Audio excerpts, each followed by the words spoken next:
G'day tubes, how's she going? Rainy stormy day here. You might hear some thunder in a second or so here.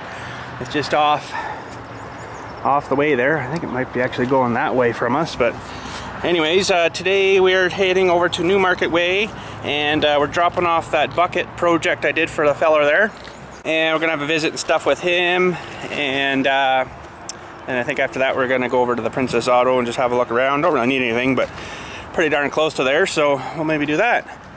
But anyways, just wanted to give you a little update on the pond. She's not receding too much, so I think what's going on here is this area here must be lower or darn near the same as the river area. So technically I could drill a freaking 20-foot ditch there and it's probably still not gonna make any difference. Just because the water table and stuff's up so high right now because, you know, all the melting and stuff. So I think what I'm gonna have to do is just start filling that area more, and then it'll, I don't know, go somewhere else, I guess. But I think if this was, you know, because it does drop off there an awful lot, you know, and then right here is really bad, and it always seems to be wet here all the time. So I think if I just slowly start filling her in, you know, eventually we'll head her back that way, probably level with those piney trees there, and then straight back to where I was dumping that other crap way back there. That might make a difference. So yeah, I know it still was sort of flowing down here, but like I say, it's actually probably this, yeah, see, she's still flowing. We're still flowing good and stuff there, but I think it's just because it's the same level there as it is over there. Oh, there's some thunders.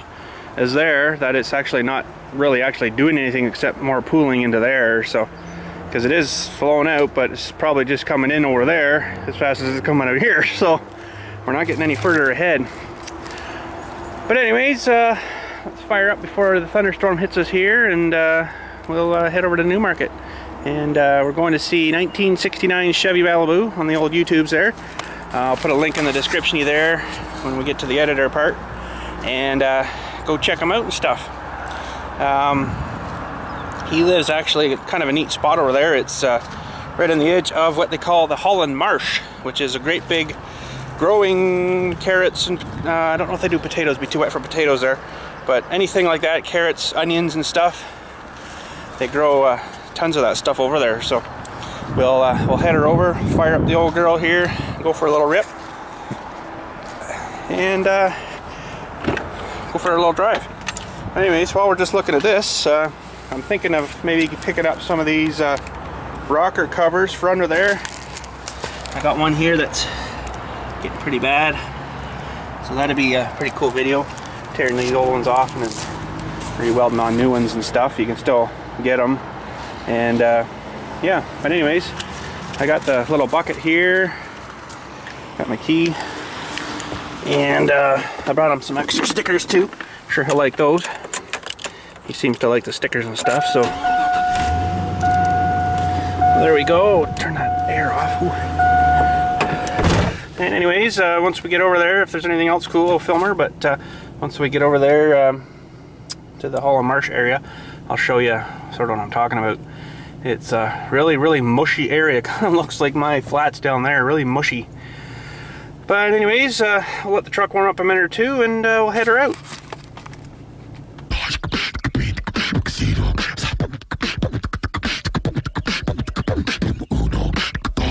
Oh yeah, and just before I forget, some of you were asking about an update on the electronic mousetrap there.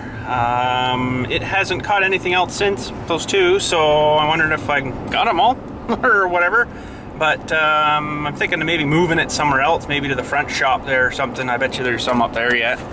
And we'll see if we can zap a couple up there too. So, but yeah, nothing yet, nothing new, nothing zapped. So I think we'll probably move her. I've seen mice up there too and stuff. And if I happen to leave a bag of grass seed out from the season before, they just mow that down in no time, eh?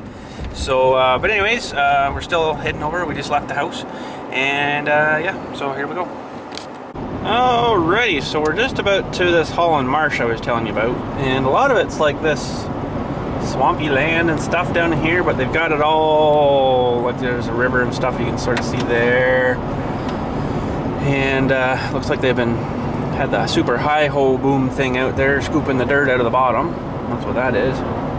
And it's all water around here. It's good for irrigations, I guess, but I don't know how they keep the water from just flooding into the fields.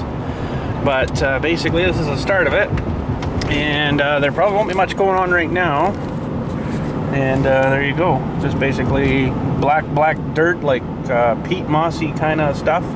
Good for growing stuff, I guess, you know. But carrots and what do I do? Carrots, onions, oh, probably a bunch of other stuff too. I don't know. But yeah, this is a huge area though. Even has a highway going through it, like the 400 highway, which heads north to Barrie or south to Toronto-ish. And look at the water over here. Like, it's really high this time of year. Holy. This is sort of like, you can almost see, if we had moose here, you could see the moose just climbing through the mush here, you know, like, mush. But there's all these little houses and stuff all along here, and I guess the people that live there and stuff that, you know, work the fields or whatever too, maybe. But yeah, little greenhouses and everything. Probably where they grow their dope or something, I don't know. Little wee tractors and John Deeres and stuff, like that kind. Another one like that. And a bunch of crates here, I guess, that they put their carrots and stuff into, you know. So yeah, this is a huge area. This is just the very south end of it here, but it goes way the heck up to the left here. Even a firewood guy here cuts and sells you firewoods. Is he working today? Can't really tell. No, the saw isn't spinning, so. But anyways, we're just got to get up over the highway here, and then geez, we'll be pretty much to Buddy's house there.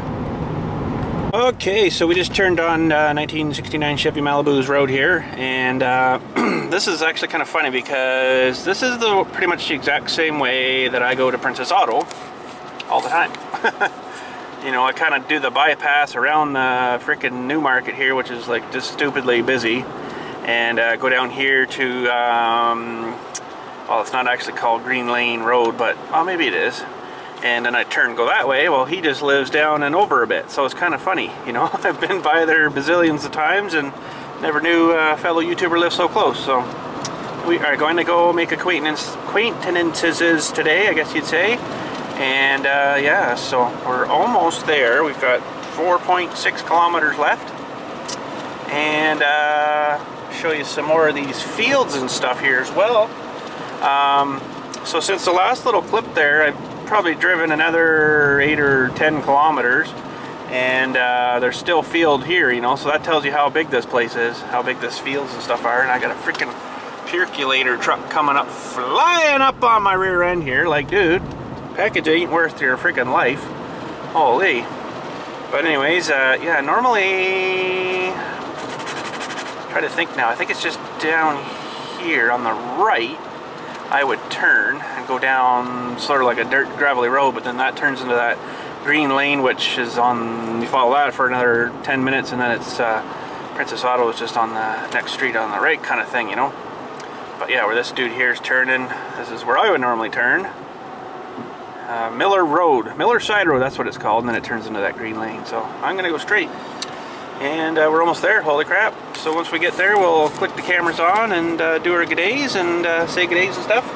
And yeah, so here we go. I figured I'd film a little more here. I've actually never been down this road this far. Actually, I don't think I've been past that turn. Pardon me, so it looks like there's a bit of a river. There's a big river system. Pardon me again, that goes through this whole area. Although this sort of looks kind of familiar, like I have been here, but maybe it all looks the same, I don't know. Big river, there is fish and stuff in there, I guess, but I think there's a lot of catfish, stuff like that. So, but look at all the fish and bobbers and stuff up on the line there. A little overcasted. But anyways, we're just about there, 1.7 left, and he's just up here. So there's some more of the Marsh. Holland Marsh, nice flat area. It looks like something like potatoes in there. And then there's some more over here, but I don't know whether this looks like it was really used a whole lot. I guess so. But then I guess they severed off all these lots to gain some money for the Marsh, I guess, and people allowed to build houses here. So 600 meters will be there. Okay, we're almost there. There's some more field. Oh, I think I found the place. He's got his truck out with all the stickers on it. I'll have to look at that after.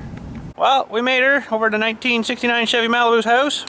Freaking busy road you got here, buddy. Holy. So he's been showing me some of his cool stuff he's got in here. We'll have to go and have a look after. And we're just looking at his truck here. We looked at that when we come in here. Holy frig. Look at the stickers on this. Geez, you must know a guy. Yeah, freaking cool. So we had this little racing tractor here that, what happened? You ran it through a river? Canal. A canal, oh. And how far did you make it before she quit? All the way in, and I couldn't turn around. Oh no. So the motor got toasted and he tore it off here. We'll have a look at the motor here. So there she be. And what, it just sort of went in and went blah. Yeah. Poor thing. He's got a bad tooth. It's cracked. Oh yeah, that's not so good. Oh boy. Huh. That was probably, you're probably giving her too, I bet, eh? And there, I'd be just pouring the power to her. That's too bad, man.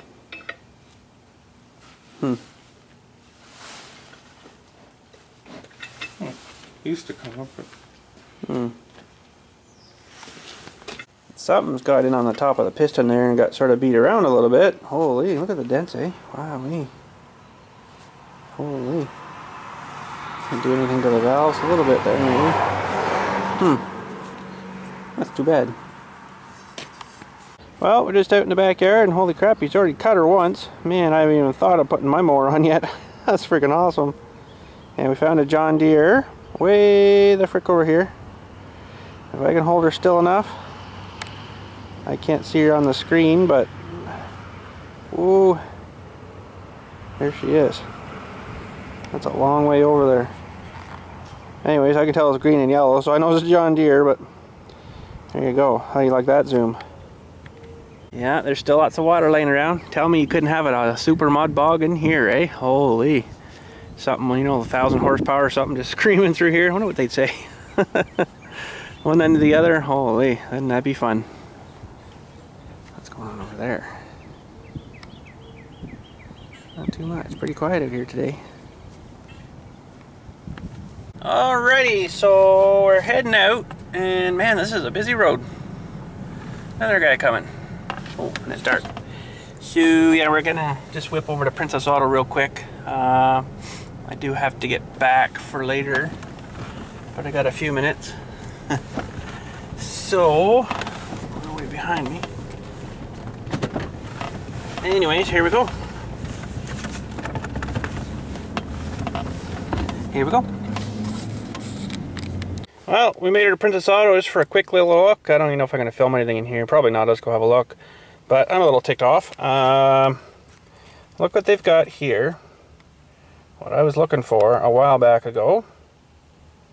And, oh, no, we don't have any more of them, and we're not going to ever get any more again. It was a one-time buy. Well, yeah, look at, there's one right there.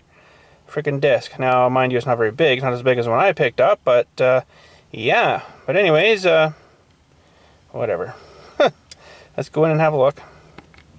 Well, that wasn't too eventful. Got in and out pretty quick, and all I came out with was a freaking frying pan. Happy birthday to the wife. No, I'm just kidding. She won't like that. No, but she does like these cast irony thingies, so I picked another one up for her. Well, we're just whipping home here, and I figured I'd carve it into here if I don't lose my truck. Oh, no, we're good. And have a look at this freaking machine here. Holy. But anyways, let's get parked up here and we'll get out and have a little look. We got a barge here too, that's pretty cool. Well, for the great big boom on her, doesn't really have much of a bucket really for the size. But, you know, man, that's a long reach one, holy. But anyways, see how well they've got this one built. They got quite a few, those look like 1/2-inch pieces welded on crossways there. I guess that helps support this way and stuff, and I guess that way. Holy cow, that must be 1.5 inches, that one. Big hook and dewey. But really, the sides of this only look like maybe a 3/8 plate. I don't know. This looks bigger here. This looks like maybe a 3/4 inch for the side dewies there, right? And then probably that helps, you know. So, man, that must have been some big rolling machine to roll that piece. Holy, I don't know how thick that stuff is, but it's hard to sort of tell, you know. But yeah, that's pretty beefy. And then great big mother of these pins, you know. Those are huge pins and stuff. Holy, pretty huge. But then you got 10 miles of freaking hydraulic stuff too, right? For running all this length. Well, this is pretty cool. Looks like a fairly fresh machine too. Oh yeah, sitting here, fairly fresh. I guess they must load her on the barge here, and then they can go out further too, right? And then scoop and do whatever. I don't know what they do with the scoops after they're done with them, but yeah, she's a pretty big machine when you look at her like that. Man, oh man, I'd be losing sight of the thing probably, you know, be so far away. But yeah, she looks pretty fresh. Pretty fresh machine, I'd say. Link belt. Interesting. But is that actual vinyl? Oh, it's painted on, I think. That's a printed sticker. Holy, pretty sweet. Pretty muddy too. Holy, man, what a long reach though, eh? That's freaking huge long. But anyways, just a little tour around that little machine. That was pretty cool. So I guess we'll head her home. So we're just tearing along here, and I'm thinking when we get home, I gotta get something to eat. I'm freaking starving to begin with. Anyways, that's not your problem, that's mine. So anyways, probably when we get home and get back to the workshop, I started building that other little bucket for me, for my little hitch plate cover for the back of the truck. So I got her all built, ready to go. I'm just gonna get figuring out, while I'm sort of in the truck, I'll probably take it right down there, figure out what I'm gonna do for mounting the 2-inch square tube to it so it'll slide into my hitch all right. Now, the only thing with having this thing is gonna probably be really neat and stuff, but you're really gonna have to watch you don't smash your knee or leg off it, you know. So I'm probably not gonna put teeth on it, because I'm thinking that might make it worse if you did smash it. Right now I've got her down to basically where I would attach teeth, so it's just a flat edge. Maybe that's not good either, I don't know, but you're gonna have to really be wary of it, I guess. So the thing is, I don't really want it to stick out of the hitch too far, so what I'm gonna probably have to do is get it measured and figure out where I'm gonna mount her and stuff on the pieces 2-inch square, and see how short I can make it so it fits in, but it still pins with the dewey, right? So maybe we'll do that when we get home and stuff, and get a little hitch cover ready made up and drill the little holes for the pin thing to go through and lead that. I don't know what size those are. I might have to plasma cut those, because I only got up to a 1/2 inch, I think. They might be a little bigger. Maybe it is a 1/2 inch. I don't know. No, I think it's bigger than that. It's a little bit bigger pinhole than that. So, but yeah, so I guess that's gonna be it. I'm gonna grab some food, like I say there, something to eat, I don't know. I'm trying to watch my sodium and stuff, and you know, trying to thin myself down a bit.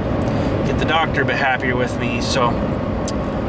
But once I get on the track of that, it will probably fall off pretty quick once I get rolling with some outdoor works and stuff, and the weed whacking. I get a bunch of walking and stuff with that, you know, and then general outdoor stuff I get doing when I get busier with the grass and stuff. So, but anyways, yeah, we'll grab something, I don't know, healthy-ish to eat. I don't know what.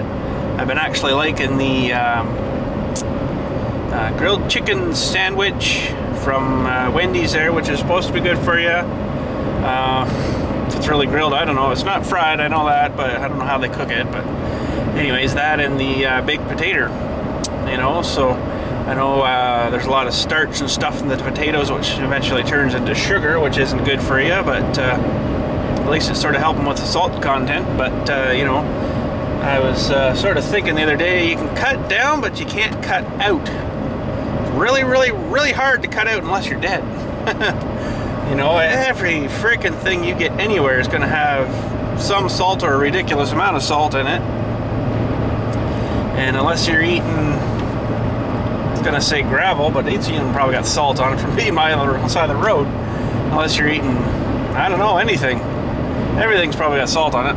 I don't know, but they don't like you having too much of it, I guess. So, but we're gonna try our best. But like I say, you can't cut her right off. You can cut her down, but you know, because normally I would have got the hamburger combo thing there with French fries that's got salt covered all over it, and there's probably lots of salt in the meat and all that lovely stuff. So but anyways, yeah, we'll figure that out. We'll get home, we'll get sizing up this thing for the hitch thing here, and seeing how we're looking. Alright, so we made her home. I got my gut stuffed. Got some chili and stuff too, but finished my potato there and my chicken burgery thing, and just didn't feel like eating my chili, so I'm going to save that maybe for later. But anyways, it's pretty warm out here. What's it saying up here now? 23 degrees, so I thought, well, what the heck, let's crank on the AC and see how she works. So that was halfway home-ish, and it blew air just about as warm as it is coming out there now. So I thought, that's weird, because I know it was working like a month ago. So I started investigating and stuff into maybe a fuse gone bad or something, and everything looked fine. And I know once you turn the AC on, your lines here should start getting cool. Really cold, pardon me, and then they didn't seem to be doing anything, and the compressor isn't turning on. So that, of course, made me think, oh, I'll check the fuses and stuff. Maybe it popped one, who knows? And no, it looked okay. So I thought, well, I wonder if it's low on fluid. So I got my tester out, and it tested up high, like it seems like there's stuff in there. Now I don't know a whole lot about these systems, but when we go in the shop I'll show you the gauge there, and it seemed like there's a lot in it, and that's the test thing there. I put the Dewey on there and tested the port, and I'll show you the number it gave me when we get inside. And I'm like, well, that's weird. Now I know pressures are different when it's actually running and then when it's just sitting there. I think it builds up more pressure, but then when it's running, maybe it goes too low, and she wouldn't click on. So what I thought was, maybe I'll unplug this thing while it's running here. So I unplugged it, pop that out. You know, I think that's the Dewey to say, well, there's not enough stuff in there, so turn yourself off. So I put it on, clicked her back on, and then turn on and off like real fast. So I'm wondering if there isn't enough stuff in this. But anyways, I don't think there's even enough for it to turn on. I don't know, that's what sort of issue I had with my van. But now that means that there's a leak somewhere, and it could be down into the condenser thingy down here, who knows. Could be a million things that's leaking. There's so many bloody connections and hoses and stuff on these things. But anyways, let's just pop inside for a sec. So there's my fill and checking level apparatus-y thing, and she's at 0 there, of course. And just when I hooked it on with the truck running, it went way up to over the 100. Now I know once it gets sort of pumping, it and then it'll come back up if it comes off, right? So there's the 100. So I don't know if that's good or not, or what. I know it's probably supposed to be in to this for the operating range, but I don't know if there's something else wrong in that system or what's going on. It's funny how it did work like last month, so it seemed to come on, turn on, and it was cold and everything. So weird. But anyways, what do you guys know about air conditioning stuff? Okay, so you can see where this one sits. It's in pretty close. There's not much room there, so I want to kind of keep that in mind. Lengthwise, could do it anywhere there, I guess, really, but I'm kind of thinking of putting it on this way, and then you could have like a little step there even, right? But even it doesn't even have to come out at all, really. It could, well, I guess I'm hitting my tire in there now, but it could even be flush. So we'd have to figure that out, you know, because it doesn't really need to come out at all. It could be right there kind of thing, but you also want to have her leaning forward a bit so any crud or anything will just fall right out again, right? But you don't want enough that you're going to slip off it, so a little bit of an anglage that'll be taking a bit of figuring to do, and this will have to be cut to the profile of the Dewey, so we'll probably do all that and get that attached on there first, I guess, and then go ahead and figure our length we want there. I think if it's set right flush, that'll be just fine.